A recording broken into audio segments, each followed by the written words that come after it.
오늘 말씀의 제목은 참 교회의 증거입니다. 참 교회의 증거. 빌립보 교회는요, 사도 바울이 유럽에 세운 첫 교회입니다. 자주장사 루디아와의 만남, 그리고 귀신 들린 한 여종을 치유하고 또 그것 때문에 옥고를 치르고 채찍에 맞았어요. 하지만 그곳에서 한 간수를 만나게 되었고 그 간수와 그 집이 구원을 경험하는 정말 그 놀라운 그 은혜의 사건들이 이 빌립보에서 벌어지게 되었습니다. 빌립보서는 특별히 사도 바울이 쓴 옥중서신의 하나인데요, 빌립보 교회가 이 로마 감옥에 갇힌 사도 바울의 소식을 듣고 에바브로 디도편에 이 사도 바울이 감옥에서 쓸 것들을 그렇게 보내온 것이죠. 그래서 거기에 대한 어떤 감사의 마음을 담아서 편지한 것이 바로 이 빌립보서입니다. 오늘부터 빌립보서를 우리가 살펴보게 될 텐데요, 특별히 오늘 우리가 읽은 본문은요, 이 빌립보서 가운데 서문에 해당되어집니다. 소위 인사말에 해당되어지는 것이죠.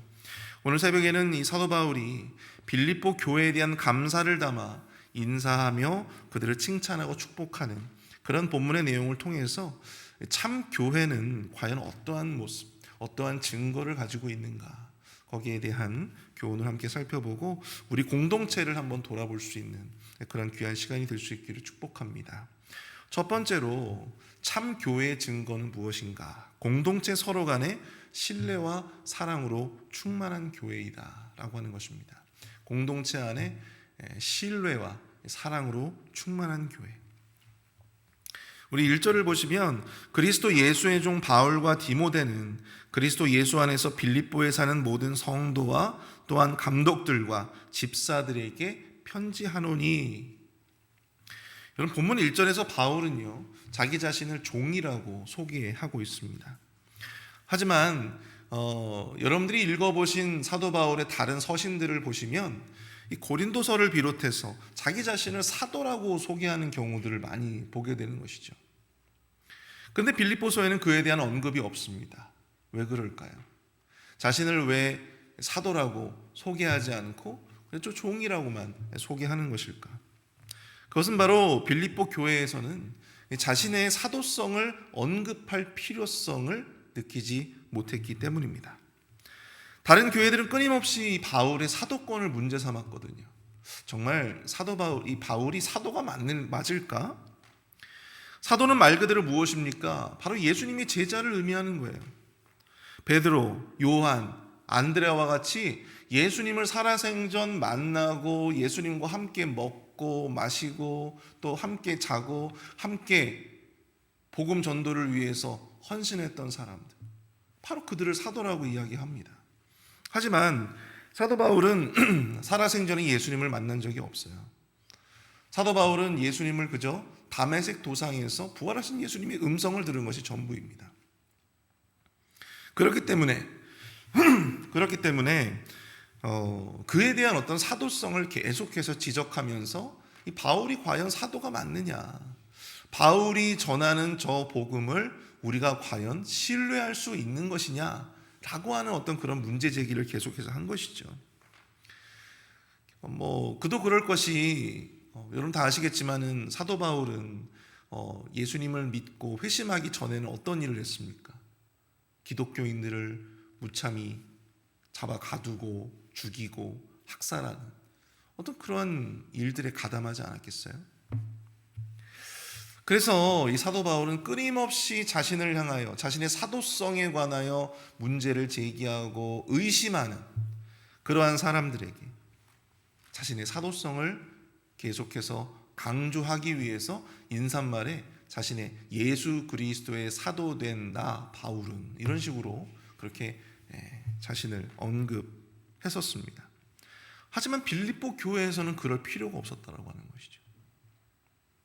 빌립보 교회는 사도 바울을 그 누구보다도 신뢰하였습니다. 그리고 빌립보 교회와 이 로마 감옥 사이의 거리가 굉장히 멀었음에도 불구하고 에바브로 디도 편에 사도 바울의 쓸 것을 그렇게 공급해 주었다라고 하는 사실이죠. 사도 바울을 향한 빌립보 교회 성도들의 애정과 또 신뢰, 친밀함이 얼마나 각별했는지를 우리는 짐작해 볼 수 있습니다. 사도 바울과 빌립보 교회의 관계를 보면서 참 교회의 증거가 과연 무엇일까? 그래서 첫 번째는 바로 교회, 공동체 서로 간의 신뢰와 사랑으로 충만한 공동체. 그 어떤 것보다도 서로 간에 믿고 신뢰하고 또 서로 애정을 전하고 사랑해주는 그런 공동체가 참 교회의 증거가 아닐까를 묵상해 보았습니다. 여러분들이 느끼실 때 여러분들이 생각하시는 교회의 교회됨은 과연 무엇인가요? 거룩하고 은혜로운 예배가 있는 교회입니까? 아니면 다양하고 멋진 그런 사역과 또 프로그램들이 있는 그런 교회인가요? 근데 여러분, 성경을 보시면 교회의 교회됨은 참된 신뢰와 사랑의 바탕을 두고 있음을 우리는 바라보아야 합니다. 마태복음 5장 23절을 보시면 그러므로 예물을 제단에 드리려다가 거기서 내 형제에게 원망 들을 만한 일이 생각나거든. 24절 예물을 제단 앞에 두고 먼저 가서 형제와 화목하고 그 후에 와서 예물을 드리라. 하나님께 예물을 드리고 하나님께 제사를 드리는 것에 앞서 무엇하라는 거예요? 형제와 함께 다투고 또한 싸운 일이 생각나거든, 송사할 만한 일들이 생각나거든 먼저 가서 화해하고 그 후에 하나님께 예물을 드리라, 제사를 드리라, 이 말이에요. 여러분, 교회의 교회됨은요 예배와 사역에 있지 않습니다. 물론 그것들도 너무나도 중요한 가치이죠. 예배가 없는 교회가 있습니까? 사역이 없는 교회가 있나요? 그렇지 않죠. 그러나 그것들보다도 우리가 우선해야 할 것이 있다고 하는 것입니다. 그것들보다 우선해야 할 가치, 그것이 바로 무엇인가? 바로 관계라고 하는 것이죠. 하나님과 성도와의 관계, 그리고 목회자와 성도들 사이의 관계, 또한 이 성도들과 성도들 사이의 관계, 그리고 그 안에서의 신뢰와 사랑, 여러분, 그것이 너무나도 중요하다라고 하는 사실입니다. 아무리 거룩한 예배를 드리고 아무리 교회가 부흥되고 다양한 행사와 다양한 사역이 이루어져도 성도가 목회자를 신뢰하지 못하고 또 성도가 성도들 사이에 서로 분열이 생기고 신뢰하지 못한다면은 여러분, 그 교회에서 누가 신앙생활을 하고 싶겠어요? 그 교회에서 누가 사역을 하고 싶겠습니까? 관계가 무너져 있다면 여러분, 그것은 결코 참 교회, 좋은 교회의 증거라고 할 수가 없는 것이죠. 그렇기 때문에 사단이 교회를 무너뜨리기 위해서 하는 제일 첫 번째 전략이 무엇입니까? 그것은 바로 서로 간의 관계를 무너뜨리는 거예요. 서로를 신뢰하지 못하게 만들고 작은 말 한마디에 서로를 의심하게 만들고 또 서로를 사랑하지 못하게 만들고 벽을 쌓고, 이 모든 일들을 사단이 교회를 무너뜨리기 위해 하는 전략이라고 하는 것이죠. 서로 반갑게 인사도 하고요, 서로 허그도 하고 하는데 서로 신뢰하지 않아요. 서로 함께 일하려고 하지 않습니다. 나 저 사람하고 일하기 싫어요. 난 다른 사람하고 사랑방 할래요. 저 사람은 좀 빼주세요. 여러분, 이런 공동체, 이런 교회는요 참 교회가 될 수 없어요. 교회인 척하는 공동체입니다. 결코 교회가 될 수 없는 거예요. 사도 바울과 빌립보 교회의 모습을 바라보며 여러분, 우리 공동체를 바라볼 수 있기를 바랍니다. 우리 자신을 한번 바라볼 수 있기를 바랍니다. 우리에게는 과연 신뢰와 사랑이 충만합니까? 이러한 신뢰와 사랑으로 충만한 공동체가 되어야 여러분, 그런 관계성 안에서 우리가 진정으로 하나님 앞에 거룩하고 온전한 예배도 드릴 수 있는 것이고요, 또 다양하고 멋진 사역들로 우리 교회가 점점 부흥해 나아갈 수 있게 되어지는 것입니다. 하나님이 받으시는 거룩한 예배로 나아갈 수가 있는 거예요. 어떤 사역을 해도 우리가 기쁨으로 그 사역에 동참할 수가 있는 것입니다.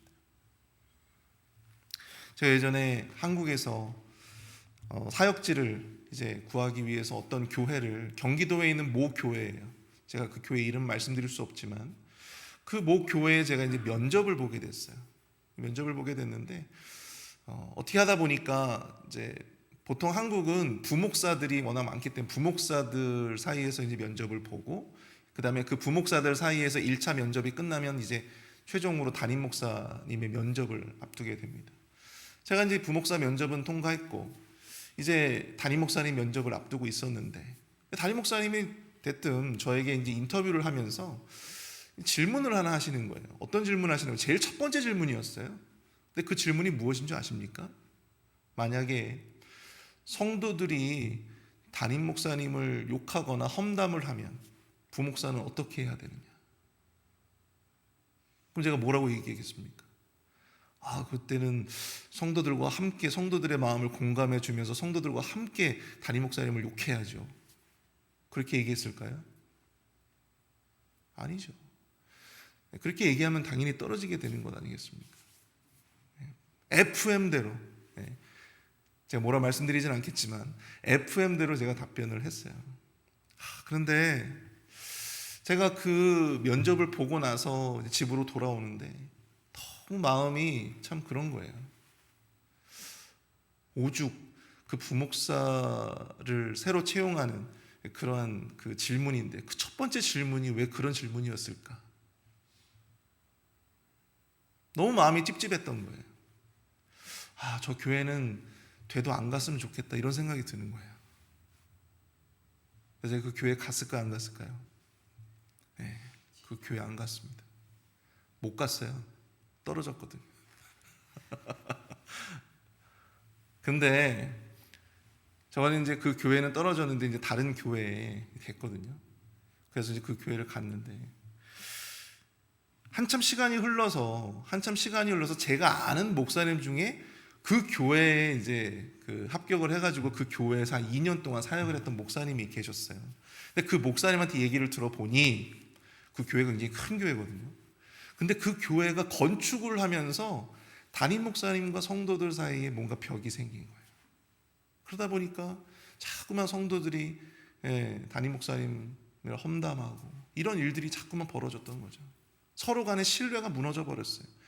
아름답게 정말 의리의리하게 예배당을 세워놨는데 이 성도들 사이의 어떤 관계도 깨지고 성도들과 목회자 사이의 관계도 완전히 깨져버렸어요.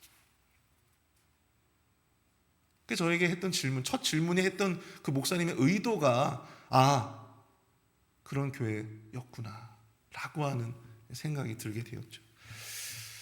그러면서 그런 생각을 해봤습니다. 아무리 저렇게 큰 목회를 해도 성도들의 어떤 전폭적인 신뢰와 사랑을 받지 못한다면 과연 행복한 목회가 될 수 있을까?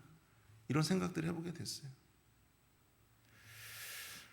아무쪼록 우리 교회는요, 우리 교회 구성원 각각이 정말 강한 신뢰감과 사랑으로 더욱더 끈끈하게 그렇게 연결되어질 수 있는 그런 교회가 될 수 있기를 축복합니다.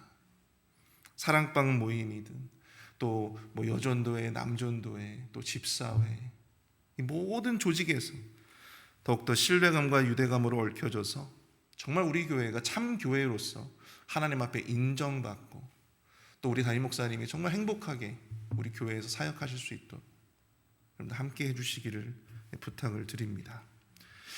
두 번째로 참 교회의 증거가 무엇인가?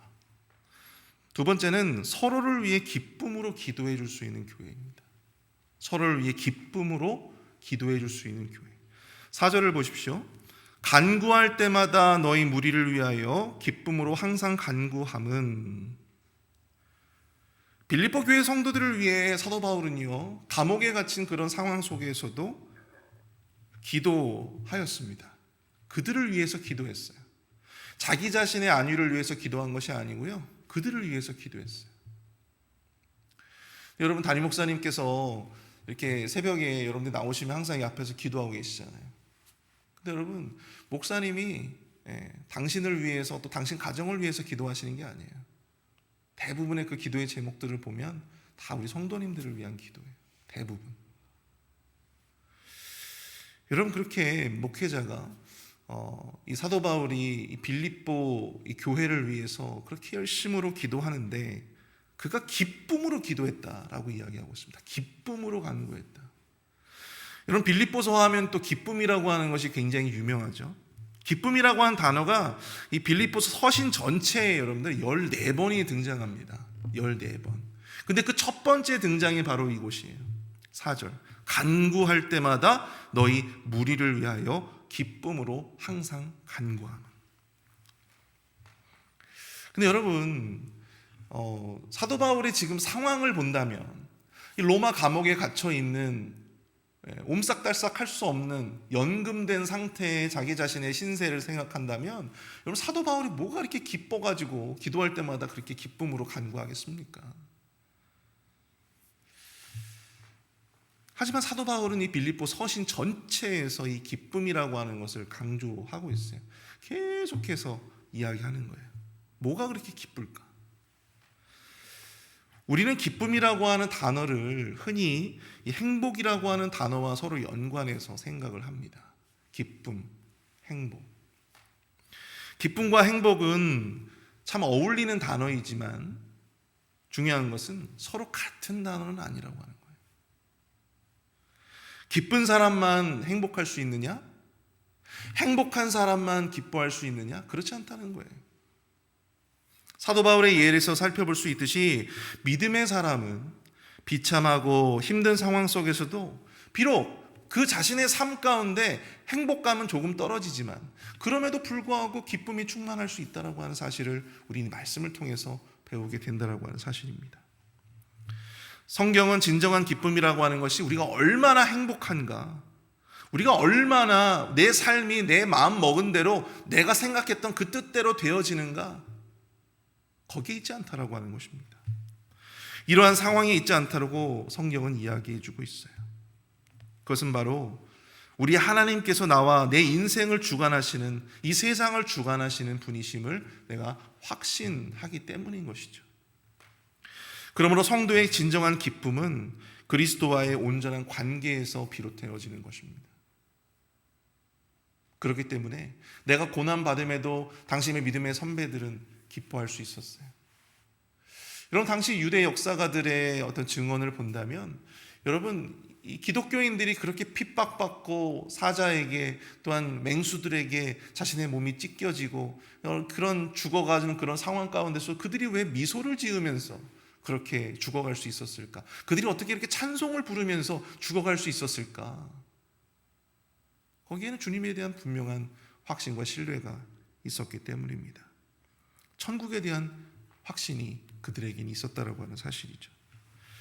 하나님과 나 사이의 온전한 관계가 정립된다면 여러분, 우리는 상황과는 상관없는, 내가 처한 상황과는 상관없는 그러한 참된 기쁨으로 나아갈 수 있음을 우리는 이 말씀을 통해서 깨닫게 되어진다라고 하는 것입니다.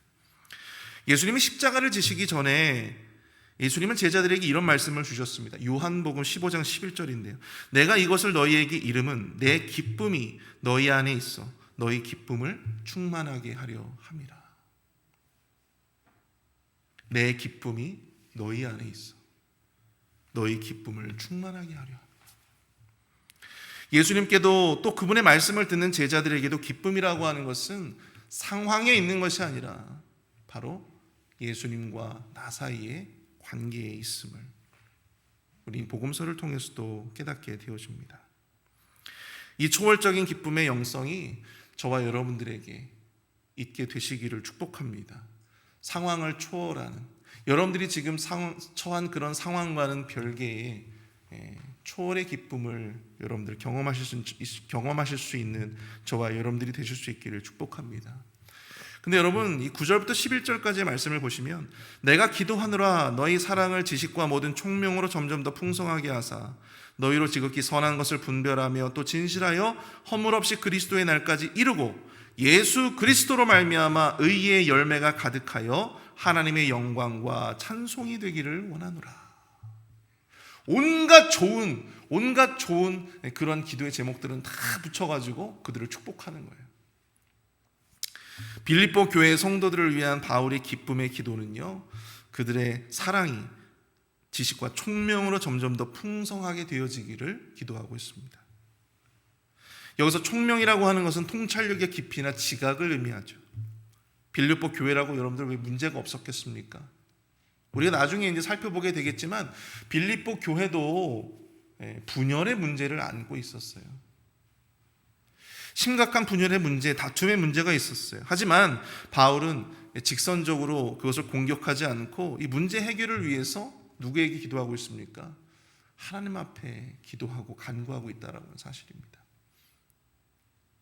그리고 그렇게 계속해서 기도하는 와중에 하나님께서 이 기도하는 바울에게 큰 기쁨을 주셨다라고 하는 것이죠. 매번 그렇게 교회를 위해서, 성도들을 위해서 기도하는데 목회자에게 큰 기쁨과 또한 큰 은혜를 주신 거예요. 여러분, 우리 주변에는 우리보다 믿음이 연약하고 또 인격적으로 미숙한 그러한 사람들을 만날 수가 있죠. 교회도 사람들의 모임인지라 여러분들 그런 사람들이 없다고 말할 수는 없습니다. 그래서 조금 더 믿음 있고 조금 더 인격적인 분들이 많이 좀 힘들어 하실 때가 있어요. 조금 더 적극적인 분들은 말이나 행동으로 그들을 상대하고 싶어 하십니다. 그래서 그 사람들이 꼭 고쳐야 될 어떤 그런 부분들을 내가 그냥 알려주고 또 말해주고 때로는 혼을 내서라도 고쳐주고 싶은 그러한 마음들이 먼저 이렇게 들게 되죠.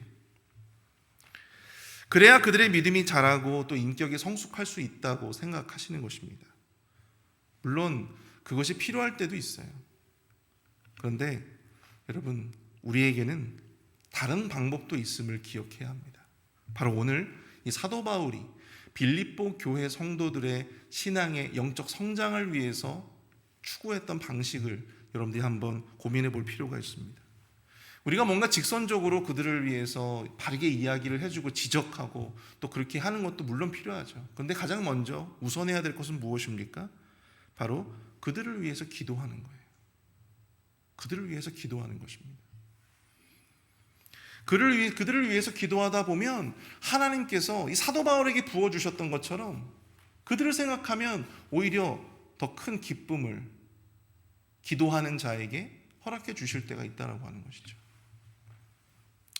여러분, 사도 바울의 서신서들을 보면 사도 바울이 이 교회의 어떤 잘잘못을 신랄하게 비판하고 직선적으로 지적하는 모습을 보게 됩니다.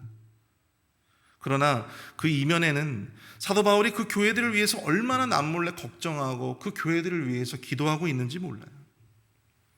기도라고 하는 것은 그리스도인들이 다른 지체들을 위해서 영향을 줄 수 있는 가장 최선의 방법인 것입니다.